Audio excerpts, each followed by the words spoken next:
Welcome, dear listeners, to this episode of Ask the Scientist, a science communication hub Nigeria platform where we discuss scientific issues related to the society with scientists. For our episode today, we're reaching you live from the Olabisi Onabanjo University, Shagamu, Ogun State, Nigeria, where our guest is resident as a frontline academic, neuroscientist, and an anatomist. I'm Royhan Folarin, your host for today. And our talk today is centered upon mentorship. Mentorship, a key driver of success and a great achievement in any career. Our guest, who is an inspiring mentor of repute, is well seated here with me and will be hitting the ground running without further ado. You're very welcome, sir. Will you kindly introduce yourself to our listeners at home, please? All right, thank you for having me. I am Philemon D, Shallie, born several years ago in the city of Kano, but actually hailed from Borno State. I had my BSc program at Ahmadu Bello University Zaria, my MSc at Obafemi Awolowo University Ile-Ife, and of course my PhD here at OOU Ago Iwe. I had a 2 years postdoctoral research fellowship in South Africa, and I've been lecturing for well over 15 years here in the Department of Anatomy, Olabisi Onabanjo University. I can go further if you want me to, but I guess I've done justice to your question, sir. Thank you very much, sir. You are an anatomist, you're an academic, you're a neuroscientist, and to cap it all, let's just say you are a researcher. Will you kindly, in few words, describe what your research interest is? What will you call your research area or your interest or your field? Basically, as you rightly said, I'm an anatomist primarily, and then a neuroscientist. I am interested in looking at the effect or the role of the environment and the development of the brain as it relates to the etiology or development of some neurological disorders. That's primarily what I'm into. Okay, sir. Is there a way you put this to a layman? How would you describe your research in a layman's language? Okay.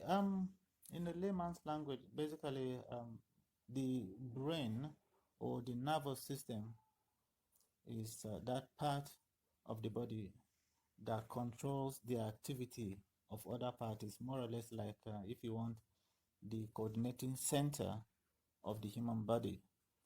And then we have come to discover that the environment that we live in, it could be the external environment in terms of stress, the diet we take in, the diseases, and it could also be an internal environment during development. I'm talking about the uterus.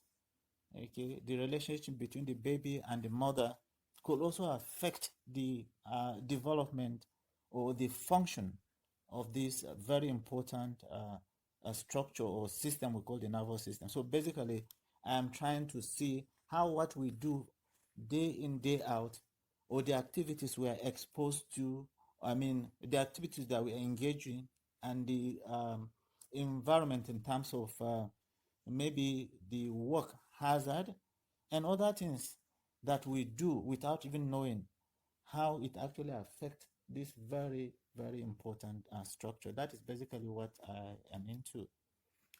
Thank you very much, sir. Yeah. As you have just described, sir, virtually every part of the research, of course, sounds interesting to you. Could you let us know which aspect particularly of your entire research scope excites you the most or that you enjoy the most? Yeah, thank you. Um, I have actually explored so many areas of neuroscience research, but currently I'm so excited about what I'm doing. And it might interest some of you to know that I have moved slightly out uh, to be able to look properly into the nervous system without being in the nervous system. So I'm presently looking at the role of some windows into the nervous system. And one of such windows is the placenta. There are so many diseases, neuronal disorders, neurodegenerative diseases that you will read about that their causes are unknown. And then people can only speculate about how they actually came about. Yeah. But I have also discovered that the placenta that the baby or the fetus is exposed for about 9 months has a vital role to play, because that is the environment of the fetus. I've also discovered from literatures that this very important structure, which arguably the less research, is very important when it comes to programming of the nervous system for actually later development or manifestation of some of these disorders. And so it will be good to actually look at what molecules or what things actually happen in the placenta that later manifest in the brain of these babies or fetuses that are actually exposed to. So I started looking at it, and it might interest you to know that from this angle, I have been able to attract a couple of grants, I think not less than 5. Wow. Yeah, because I think anywhere I talk about it, people are excited because people hardly look at that angle. So I started. So that is the aspect of research I'm so excited about, and I am trusting God that solid grant will come so that I will expand.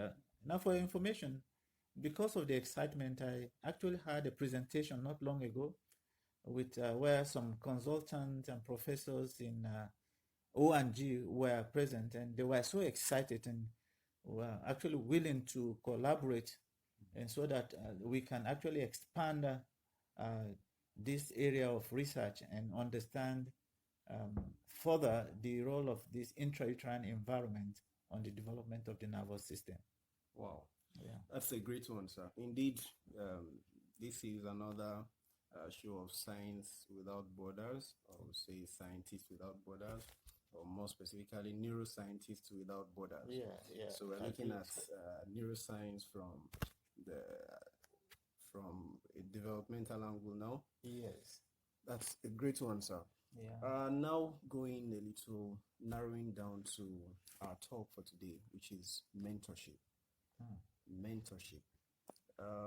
As a preamble, so to speak, could you share with us your perception about the mentor-mentee relationship as currently obtainable in Nigerian institutions and disciplines?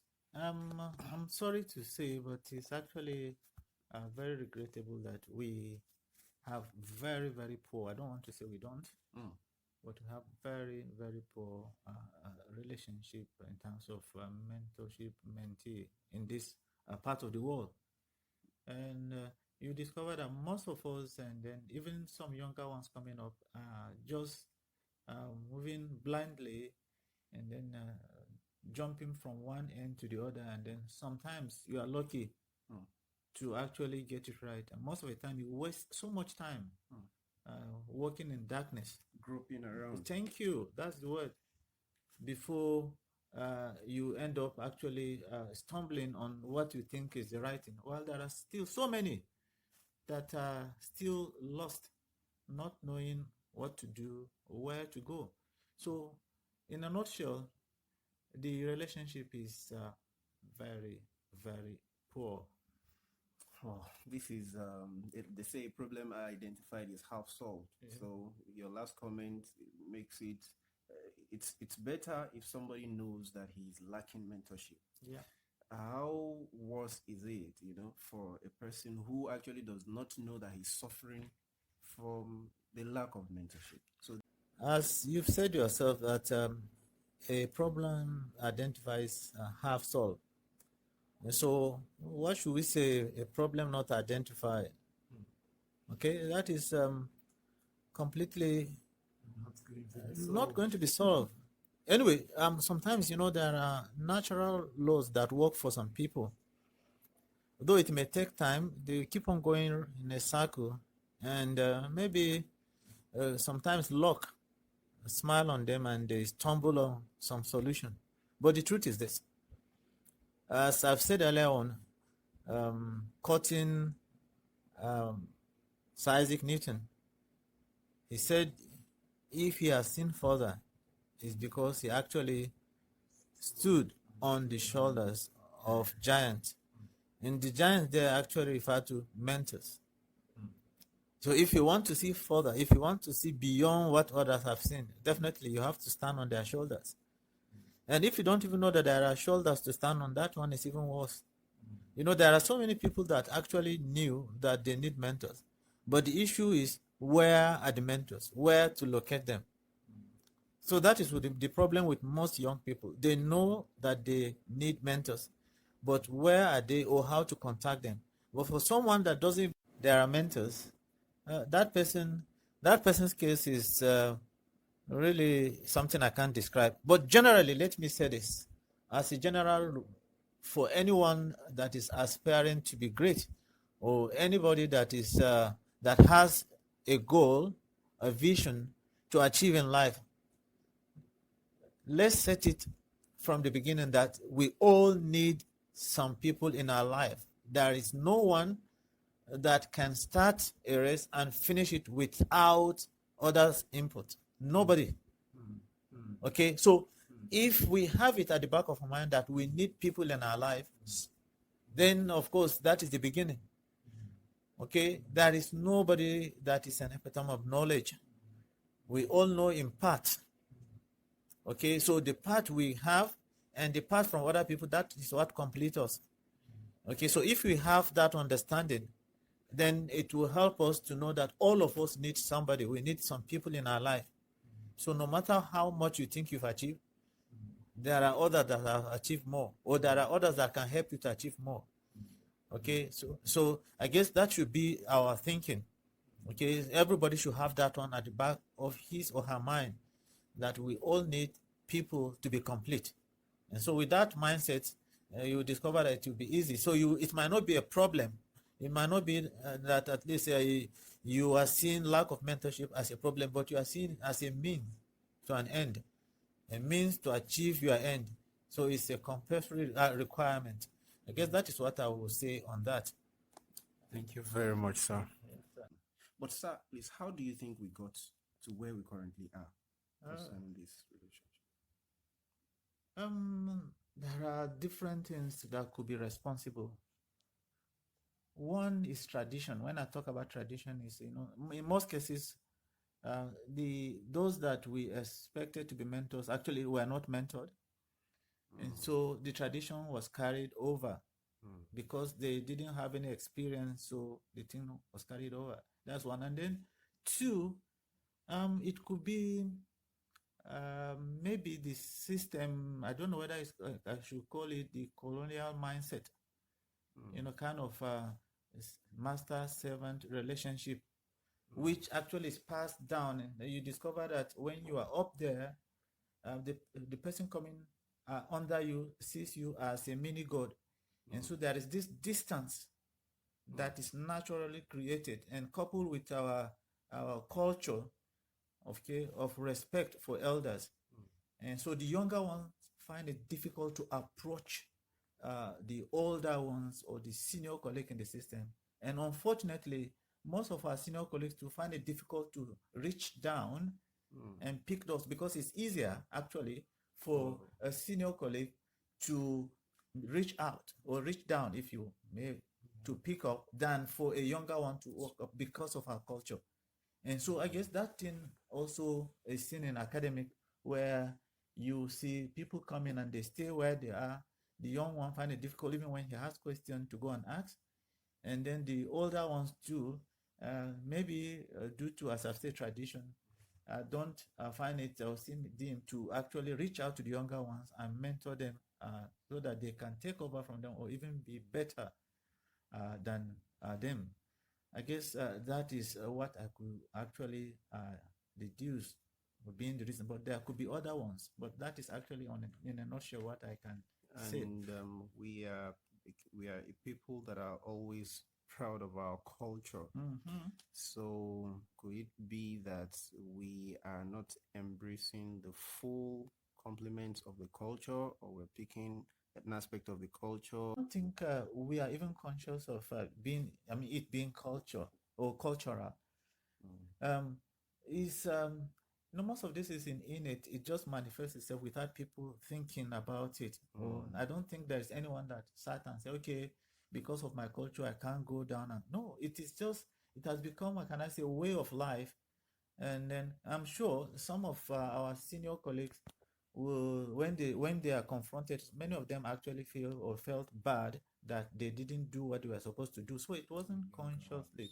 Maybe some few, but I can tell you authoritatively that most of them were actually, can I say, oblivion of what they were doing. They were not conscious about it. And the truth is, in terms of research, when did we even start actually serious research in the area of anatomy? Most of the time, what we were doing previously, we were just teaching. That was what the activities were involving: teaching, and teaching. So actually, serious research in anatomy or generally biomedical field started not long ago. Okay, so and so most of those people are not even doing any research. So what are they to mentor people apart from teaching? So I guess that also is part of. Very few people were actually doing research. So the only, can I say, mentoring program that we had is just graduate training, postgraduate programs. And that one is purely formal. And so it's not informal, that in the sense that people can walk up to you. Yes, encompassing. It's just academic and purely formal. And so I can't describe that as a kind of mentorship kind of program. All right, sir. Yeah. Now, they say a problem identified is half solved. Can you please suggest what you think would foster a better mentor-mentee relationship across the ladder in all institutions and disciplines? Yeah, is to first of all start where we are.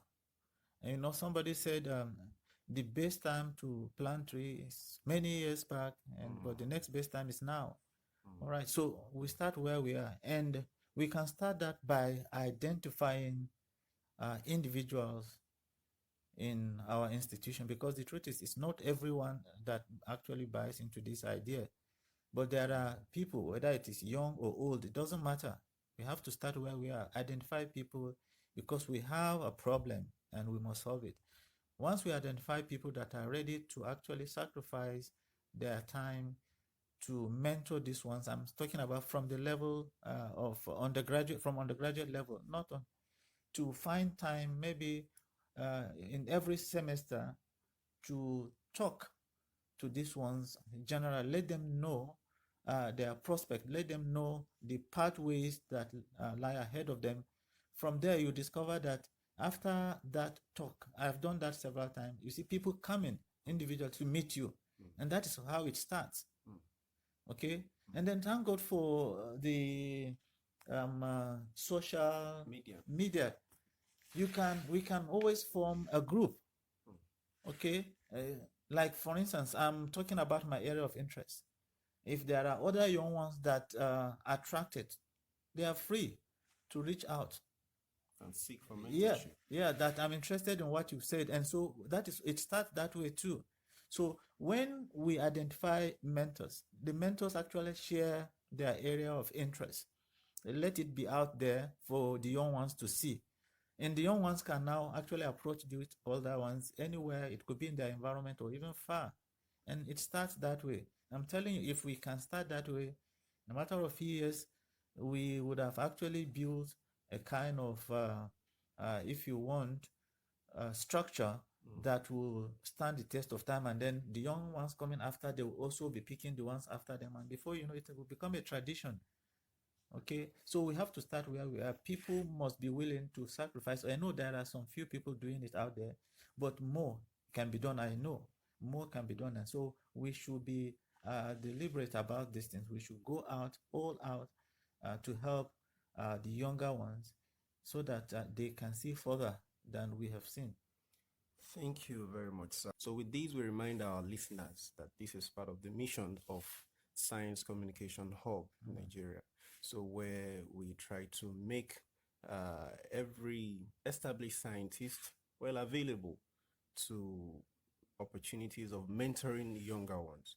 So where the younger ones, the mentees, find it easy to identify who works in their desired research areas. Sir, could you please tell us what it was like for you choosing a career path in research and academics?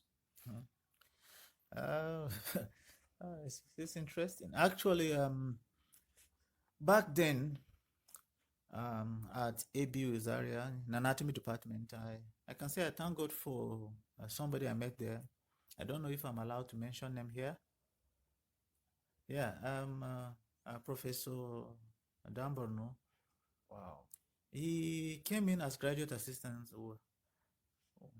Well, that is when we were in 400 level. Wow. And he was actually taking most of the specialized courses in anatomy. You know, he volunteered.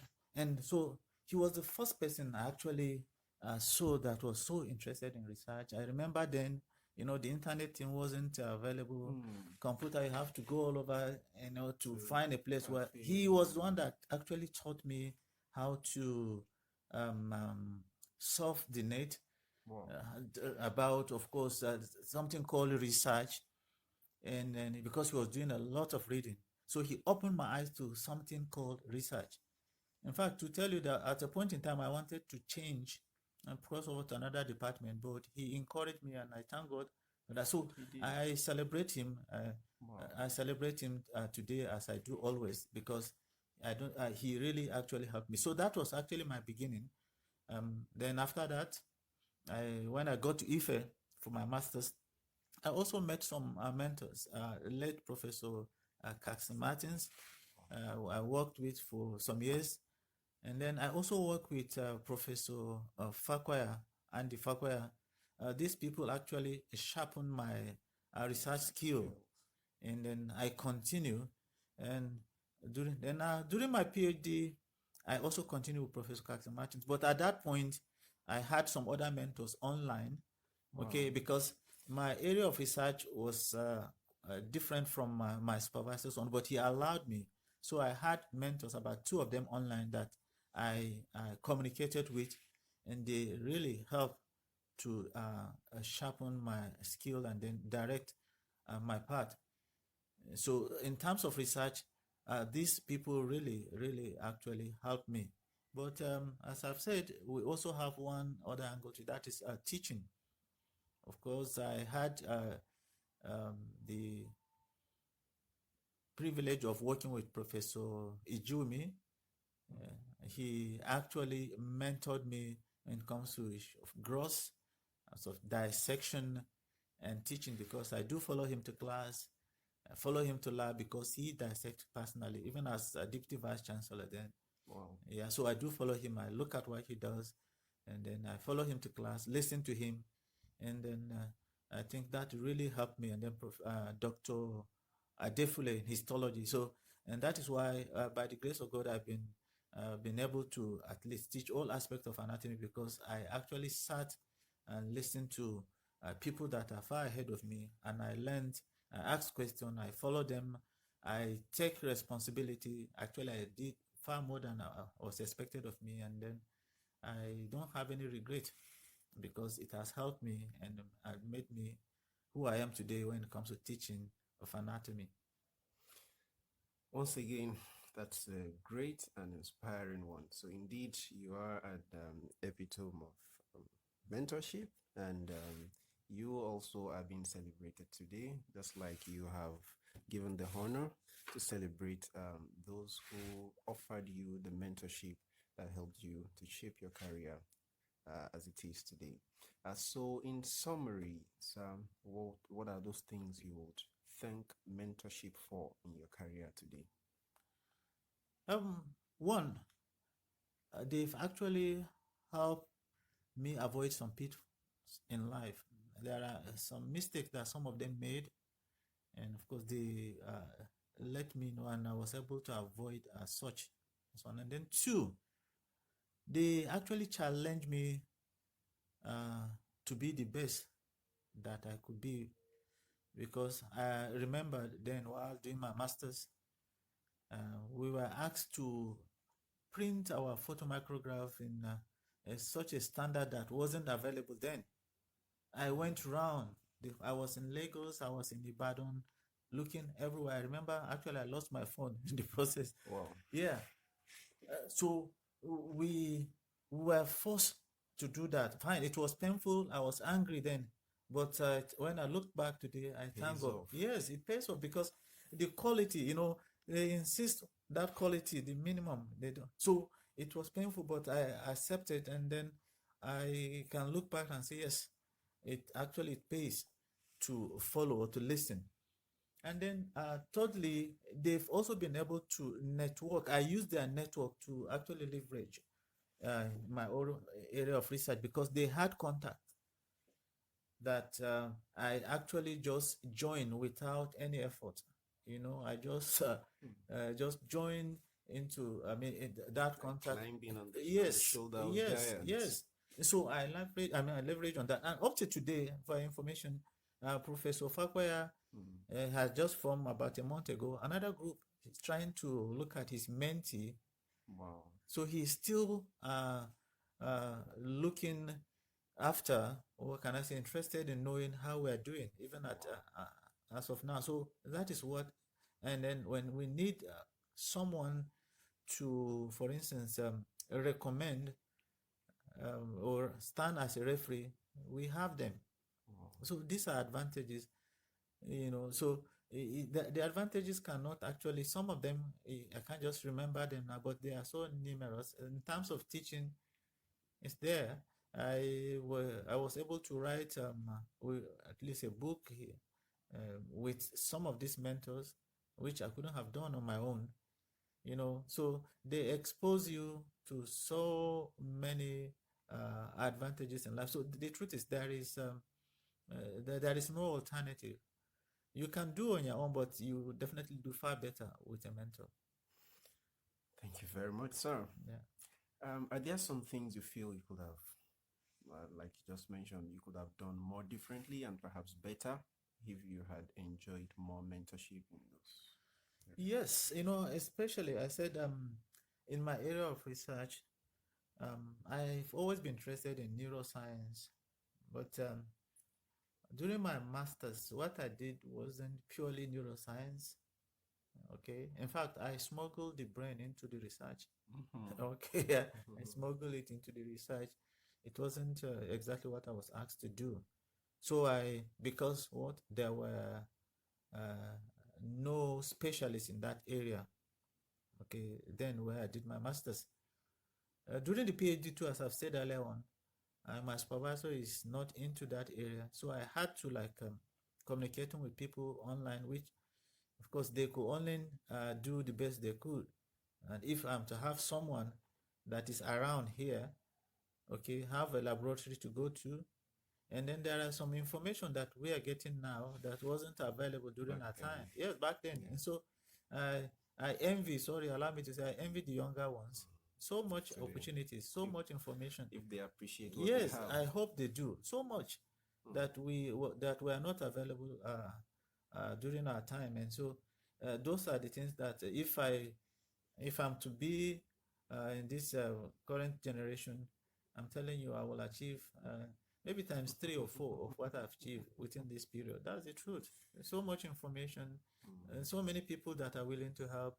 And then networking via the social media, you know who is doing what, who is there.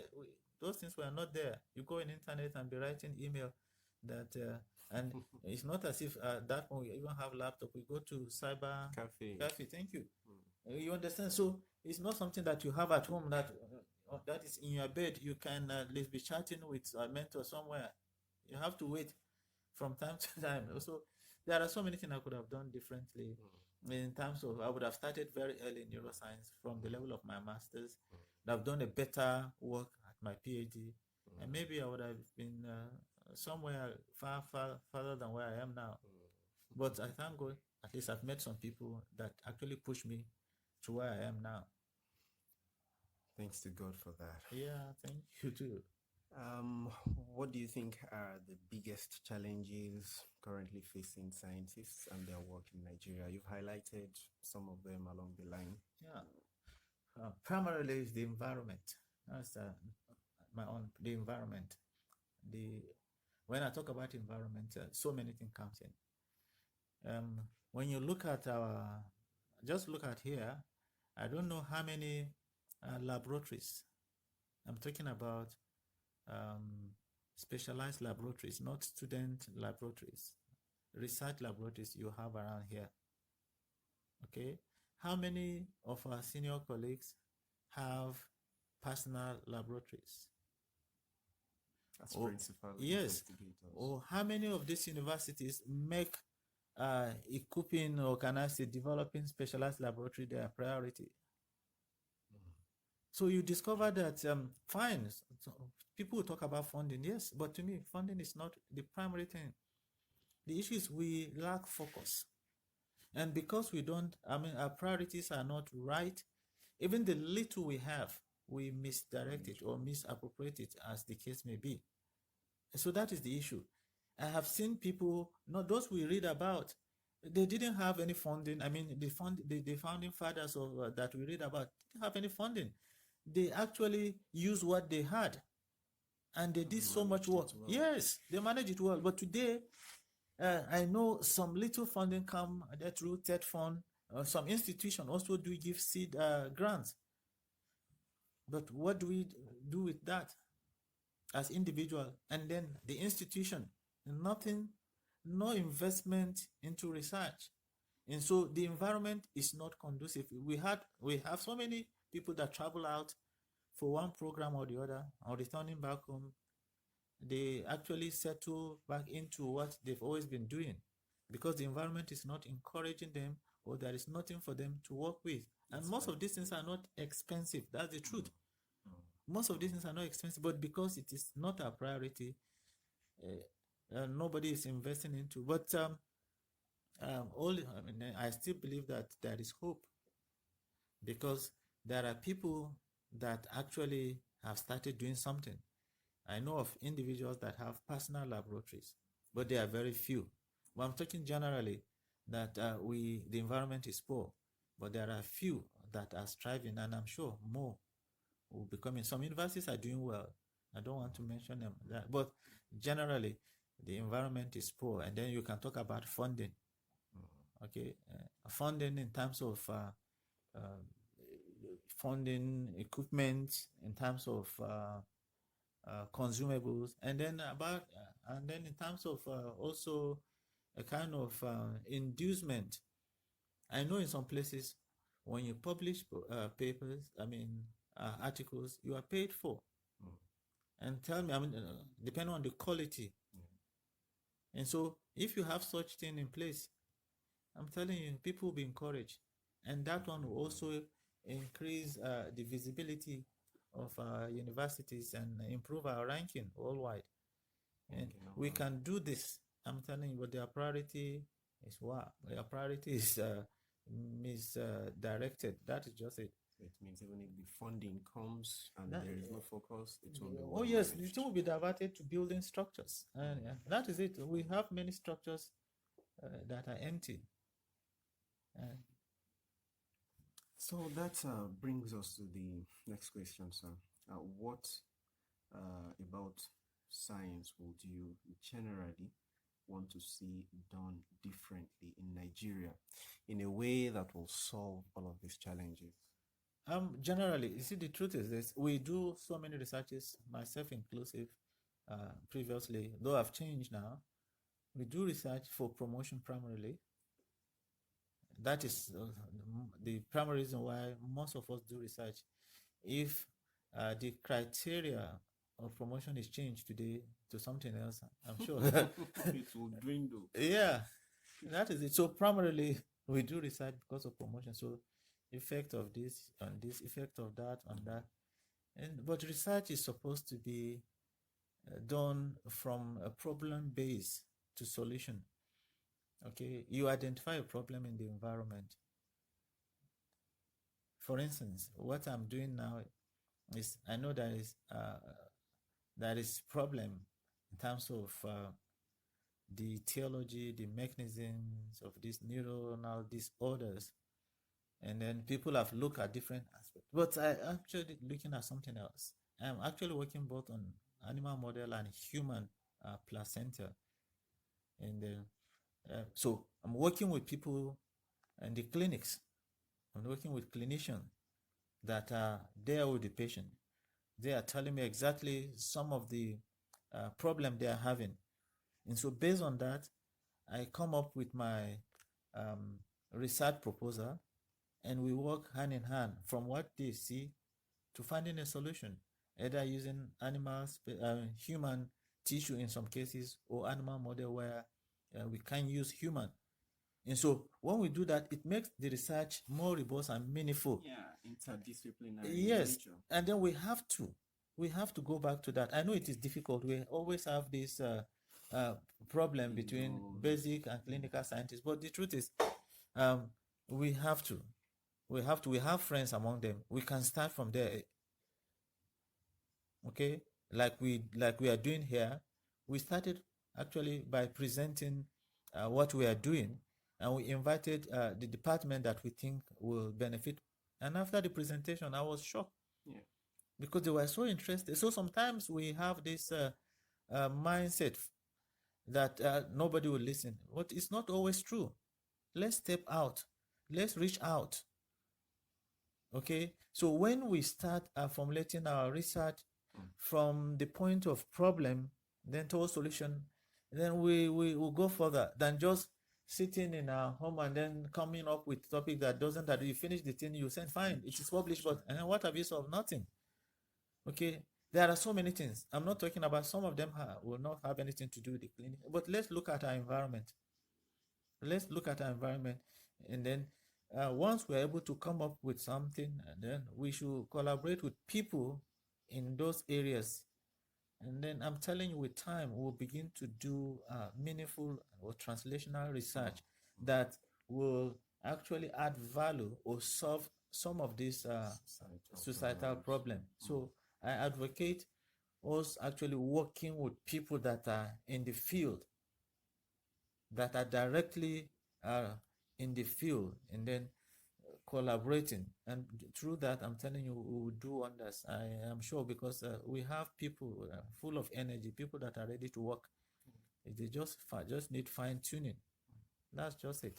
And maybe when we get to that stage of having problem-based solutions and articles, research works that relate directly to the society, it will be easier for us to communicate the findings to the society. God bless you. Yes, it will, because I remember in SA in South Africa, you have to translate the summary of your finding into the languages, like into Zulu. Okay, you have to translate it. Wow. Yes, so that the community can actually understand what you are doing, and you use the normal day-to-day language, not at least the mechanism. You have to find a way. Another synonym for mechanism. You don't use those big terms, even in the actual English summary. Yes, in the actual English summary, simple day-to-day word. Then you translate that simple English summary to a native. Okay, in Nigeria, we could do that. In our environment, it could be into Yoruba, Igbo, Hausa, Fulani, depending on where we are.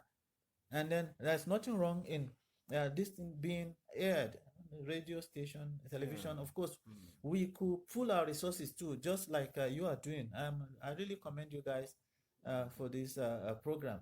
I'm sure with time, maybe you own your own television station. Yes, that will only air science discovery findings, so that people would definitely get to understand this is what you have. I'm sure now we have so many findings in this country that will solve some of our problems. But yes, they are not translated. People don't even know they exist.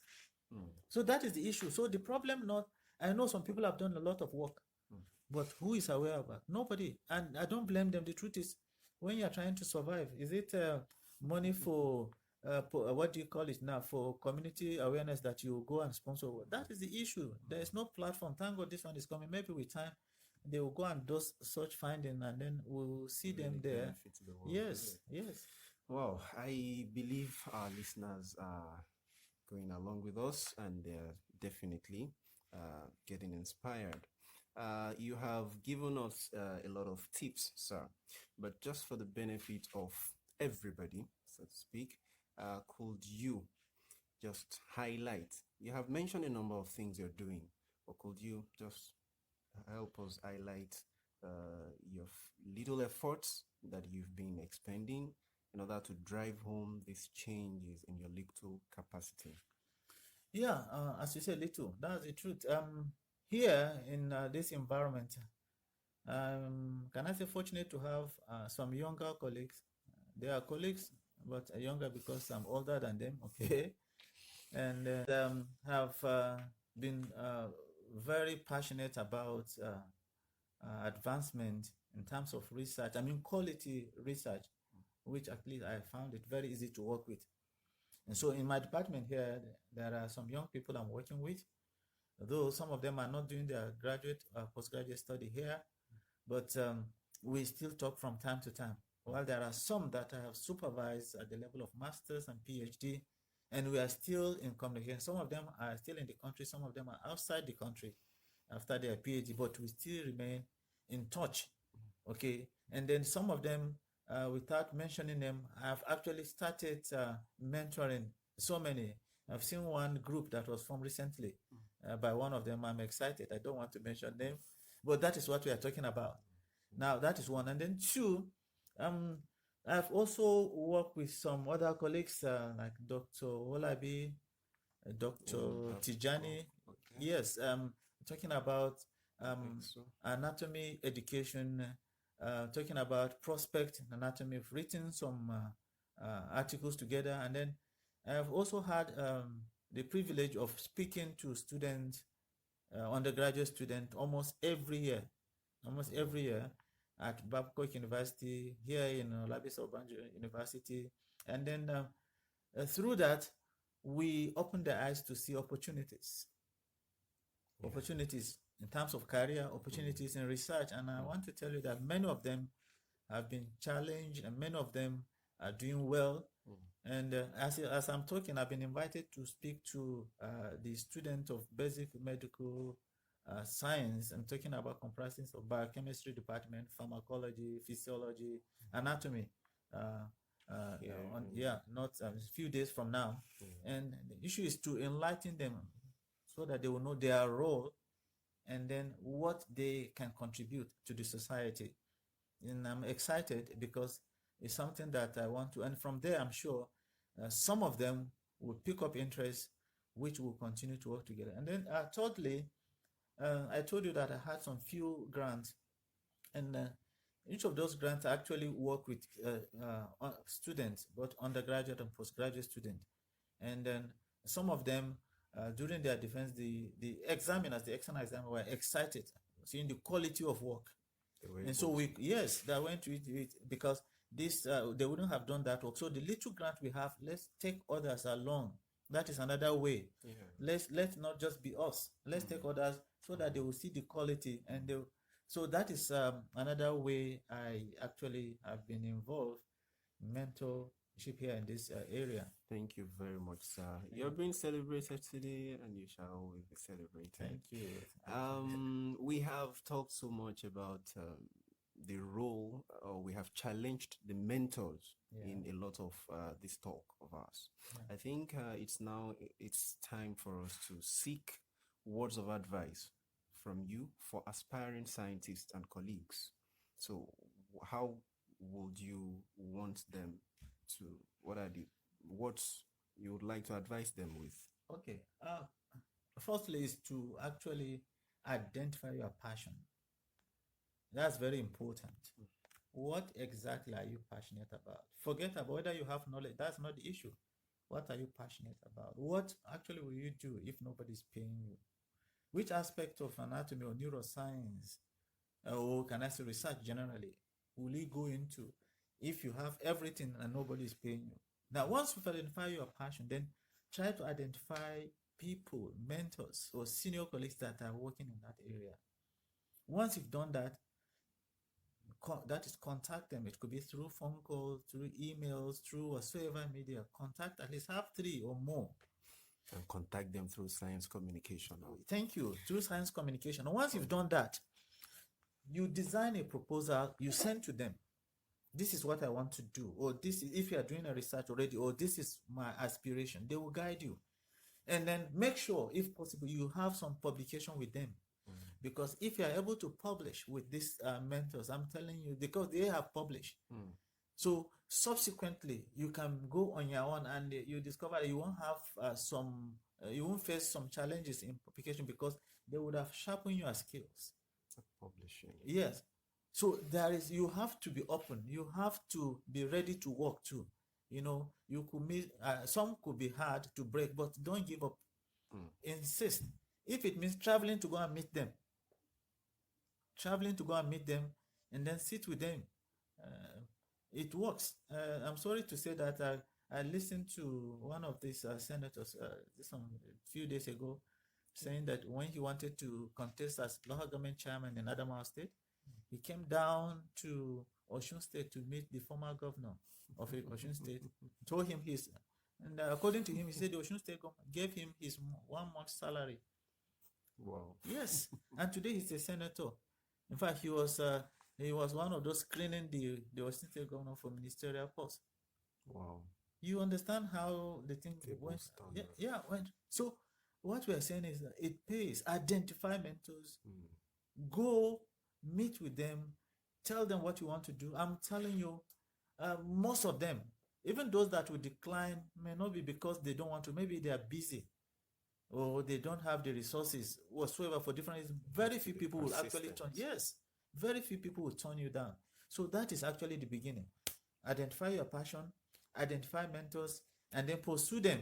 And be persistent. Yes, persistent. You must be persistent. And then you must be ready to work because some of them will definitely want to drill you. And it is for your own good. So if we can do that, I'm telling you, you have a lot because they have so many contacts. They have so many experience in terms of successes and mistakes too. Yeah. That they will help you either enjoy it or avoid. So I think that is the advice I will tell our younger colleagues. And I believe they are well listening. Yeah, sure. Sir, what are your current aspirations? What are the things they are currently? You see, I do say this. I don't want somebody to overtake me, okay? But let me say it. I'm not selfish. I do say, why can't we have postdoctoral training here? In Nigeria? Yes, in Nigeria. Fine, maybe some people are doing. But in our own field, I don't know. I've never had, I could be wrong. Okay? And the simple reason is this. We are not attracting grants. So my primary focus to actually build a standard laboratory. That is my aspiration. I'm working towards that. And then as I'm doing that, to attract grants, I don't mind, even if I thought it's 200,000 per month. I want to be among the first set of neuroscientists in Nigeria to start postdoctoral research program here. And of course, for you to do that, one, you must have the laboratory, and then you have the funding so that the postdoctoral fellow will be there helping you to actually groom the graduate students. So that is my focus. Pool grants as much as I could, establish a specialized laboratory in my area, and then from there we'll see how it goes. But that is my primary focus. Yeah, you're mentioning this now could also facilitate its coming to reality rather than being overtaken. So you Yeah. can be rest assured. No, I'm It's rather going to be a catalyst. Yeah. And the whole world is listening to this. Yeah. However, I'd like to put it this way. Is there a Nigerian or an African scientist working today who you highly admire? And could you kindly tell us why? Yeah, there are a couple of them. It's just that sometimes I am not comfortable mentioning names, especially ones, so that you don't omit some. Let me start from closer home here. We have Professor Olukpade. Wow. You know, he's somebody I so much admire because of what he is doing. He's mentoring. I've met him in a couple of conferences outside this country with his own students. Okay. And then going further, we have Professor Amadi. This is someone that I wish some Nigerians in diaspora could actually emulate him. He has done so much. He has invested so much, and he's still investing. I want to thank them. We also have, I'm just trying to limit myself to neuroscientists. We have Professor Rabiu in Zaria Magaji. Wow. We have the president, the current, yes, the current president, Professor Danjuma, and then far there in the University of Maiduguri, we have that's world-renowned researcher, Marte. I haven't met him one-on-one, but I've actually read some of his papers, and the quality is it's not something we have around. This and other people, I'm sorry if I omitted your name, I could only mention of just few, and so many other ones, I'm sure, doing very well. So please, and I have a younger colleague that I also respect, Dr. Ijomani. Let me just add, great. I respect him so much. He's doing well. And Dr. Philip is a friend. And then so many. Okay, so many of you there that I couldn't remember your name. Okay, to mention. I really appreciate and celebrate all of you that are doing things that people don't know, and then especially those who say we don't know. I celebrate all of you, and I want to urge you to continue whether you are celebrated or not, because this thing, I see it as a ministry. Is something. We're doing it unto God, not even unto man, because we are investing in these people. It's only God that can reward us, especially in this part of the world. So please, let's keep on doing it. Let's keep on doing it. I'm sure it will pay off. Wow, we are coming gradually to the end of the show, and thank you, sir, very much for being with us this far, and a lot of thanks to our listeners. Briefly about science communication, particularly. So cool. What are your suggestions towards improving science communication in Nigeria? Oh, you guys have started very well. I don't know the brain behind it, but whosoever. It's Dr. Mahmoud. You see, I've forgotten. That's why I say I can't exhaust the name. Carmina. I say I don't want mentioning them. I really celebrate them. Worldwide award, I celebrate you guys. They are doing so much, so much. I'm sure these guys have pulled so many. These are guys that I respect so much. Thank you for mentioning. You see, these are guys doing so much. And now what we can do is the outreach. I don't know how far people get to know, or actually the platform that you use to reach out to people. Reach out to.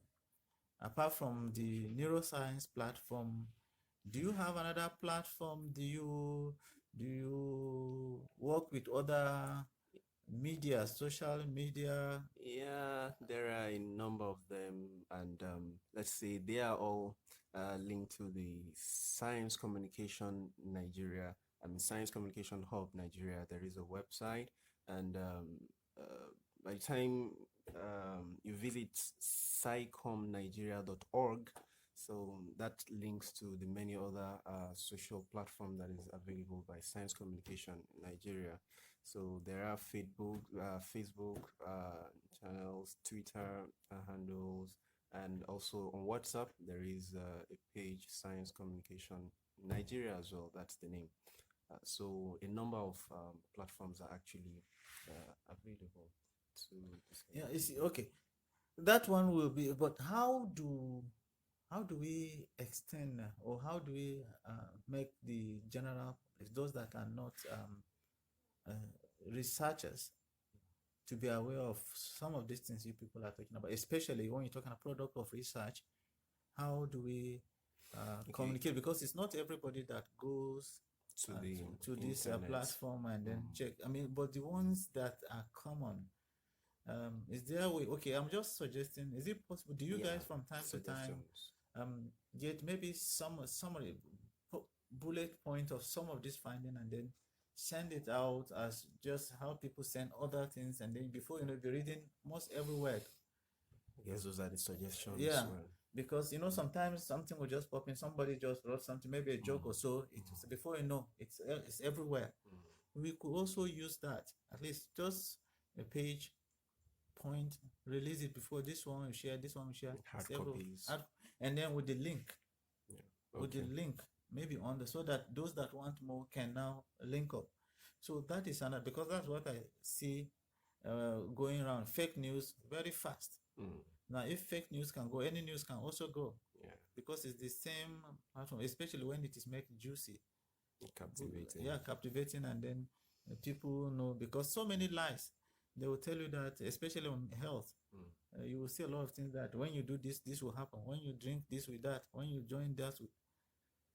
Okay, so people want to know, especially when it concerns their health. People are interested. So if we can make this beneficial, at least, I know you guys are skillful, turn some of this information into synthetic form, or can I say that people can actually absorb when they read, and anybody can take, it will go a long way. Then those that want deeper knowledge can always hook up.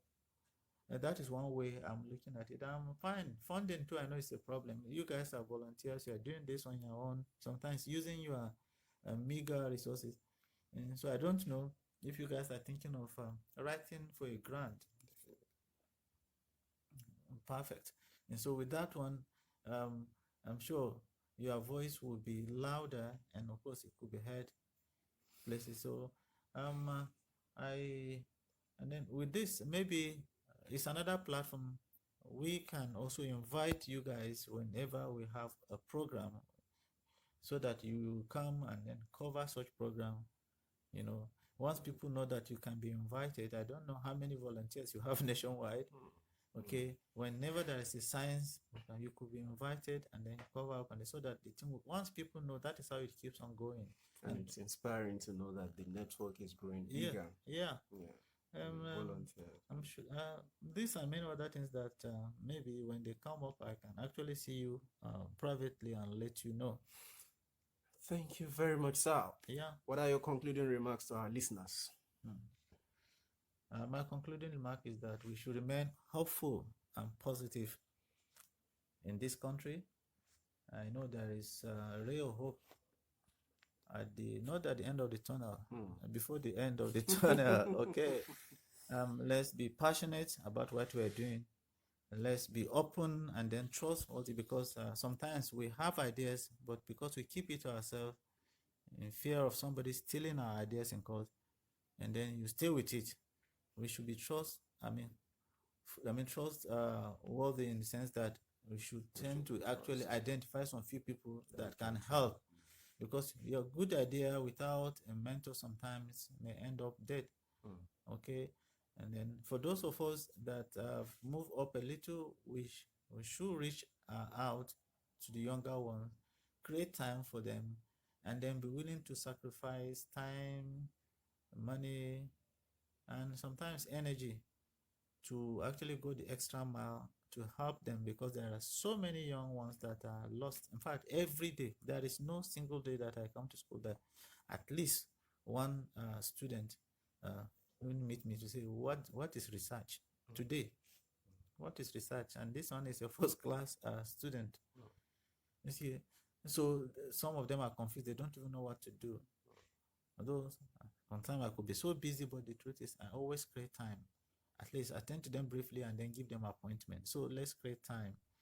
Let's create time. And I want to appreciate this platform for this wonderful opportunity and for the privilege to be featured. I'm humbled, and thank you very much. Thank you very much, sir. It's a great honor to have you on today's program. Dear listeners, I hope you enjoyed and have benefited from our episode today. You may kindly follow our subsequent episodes through our various social platforms hosted on scicomnigeria.org. scicomnigeria.org. Further details on the hub, that's a science communication hub, its missions, its activities, and many other things could also be found on the same website. Until we meet again, stay blessed and goodbye.